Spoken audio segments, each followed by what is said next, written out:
A couple questions about Ethan Farmer before I talk about you, and also I want to ask you about Nazir.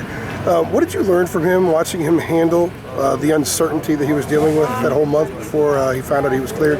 The thing about Ethan Farmer, he's a very positive guy. He's really very believing in God. He's been a big influence on me, and just reading more, praying more, and everything, just getting more into the Bible. But just seeing his spirit that he's been showing, how hard he's been working and everything, not even knowing if he's going to be able to play, he's been a big role model to me, a big leader. How did that part of your relationship develop? Did he come to you, or did you go to him? I mean, it wasn't really like come to me or I go to him type of deal. It was just that he was just there for the whole D-line. I mean, he was a heart and soul of the D-line. He's been picking us up every day, pushing us to work harder. So, I mean, I feel like we all benefit from it. Imagine going out there without him in a game versus going out there with him and knowing that when you look down the line, he's there in a 3 or 4 point stance, whatever it is you get, whatever set you guys are in. The difference between having him as opposed to not having him. I feel like he'll still be there anyway. If you look down the line and see him on the sideline, he'll be right there staring at you. Say, hey, you better get right. That's just the way Ethan is. He has very high spirited. Nazir Jones, I don't know how much you know about his story, but a couple years ago he had an illness. He lost a lot of weight. Didn't know he'd never even be able to play again. Here's a couple years later, getting a ton of snaps in major college football.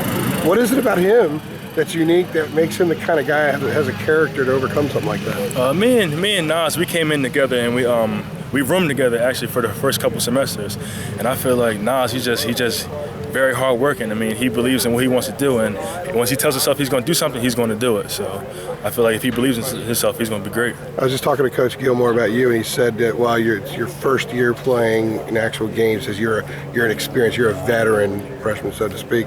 How much did you learn last year in that whole process, getting you ready for this year? Oh, I learned a lot. I mean, Kareem has been a big influence in my life. He's been basically preaching to me what I need to do to get better and everything. Watching him, I grew up a lot this past year. I ran all the 2 reps while him and Junior split the 1 rep. So I feel like I got that experience last year, so I was ready to play the game this year. You guys are still kind of green up front for the most part, but not as green. You got a game under your belts. How much do you expect the unit to improve now having that game on film? Well, Coach Gilmore's been saying that they usually say your biggest improvement is between week 1 and week 2, and I feel like we're going to show that this week. We're going to prove that we're ready. Thanks a lot, man. Appreciate it.